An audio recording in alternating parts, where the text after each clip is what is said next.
Well, hi there, it's Max here, and I'm really blessed to be able to bring you this short devotion where hopefully I can give you some insights on dealing with everyday life at what is certainly a difficult and an uncertain time.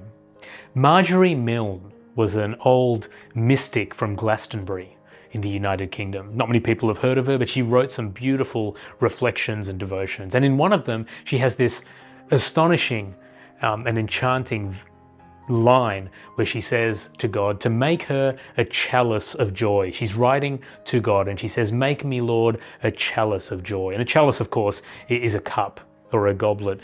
And so we see the heart behind this, that we all want to be, no matter what we believe, I think, chalices of joy. The problem, of course, is that in the world today, there is very little joy, it seems, out there to fill our cups up with. There's very little joy out there to feed on. We see the struggles and the uncertainty that continue with COVID. We see war breaking out in Eastern Europe. We see the constant struggles of geopolitical tension, now combined with inflationary pressures and economic unrest and uncertainty. And as the economic and leadership theorists continue to tell us, the world is more VUCA than ever, VUCA, volatile, uncertain, complex, and ambiguous. And so in a world like this, how do we make ourselves and how do we live lives that reflect the truth that we are chalices of joy? Well, there are 2 points I want to share with you. The first is to focus on the eternal. And this is where the Christian message in the Bible really comes to life and is penetrating in its insight and is transforming in its prescription. In Paul's second letter to the Corinthian church, in 2 Corinthians in chapter 4, he very powerfully writes, "For our light and momentary troubles are achieving for us an eternal glory that far outweighs them all. So we fix our eyes not on what is seen, but what is eternal.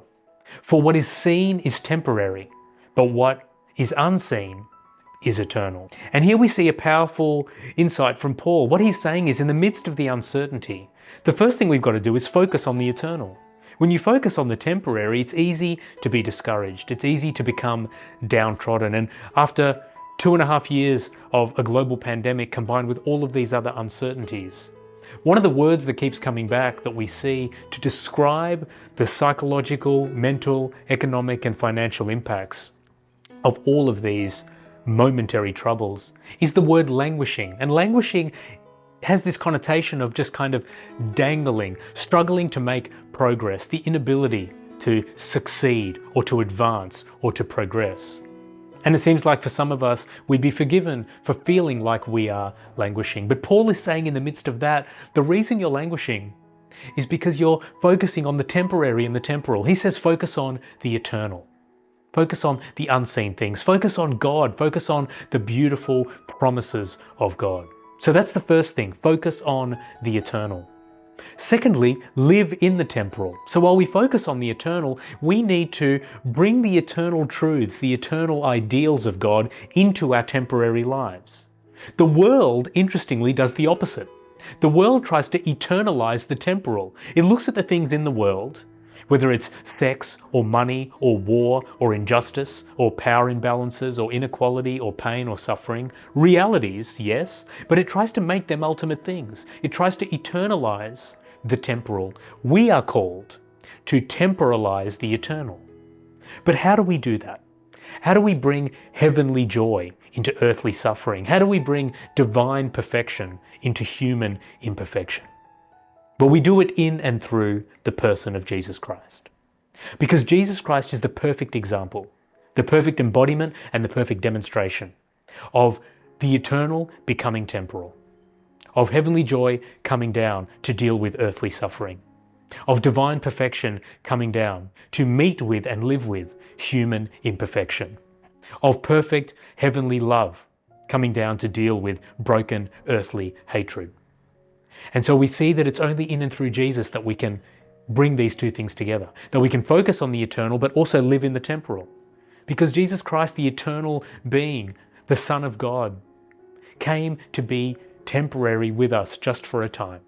He came and stepped into this world, God living with us. And that God continues to be with us if we want him to be through his Holy Spirit. He offers us that relationship. That's how we access the eternal. That's how we bring the eternal truths of peace and joy and hope and faith into our temporary lives and our temporary broken world. And when we look back at Marjorie Milne's poem, we see this playing out beautifully. I said that she called on God to make her a chalice of joy. But the lines preceding that is she says to God, make me thine so that I can be a chalice of joy. She understood that if she was going to be a chalice of joy, just like you and I are going to be chalices of joy, we first need to say to God, make me yours. We need to give ourselves to him. When Jesus Christ stepped into the world, died on that cross and rose for you, he made himself ours. The question for you and I now is, are we going to make ourselves his? In a world that's constantly uncertain, it's only in and through Jesus Christ that we can reasonably and compellingly keep our minds and hearts fixed on the eternal, but live joyfully as chalices of joy in the temporal. Thanks so much for listening, and God bless.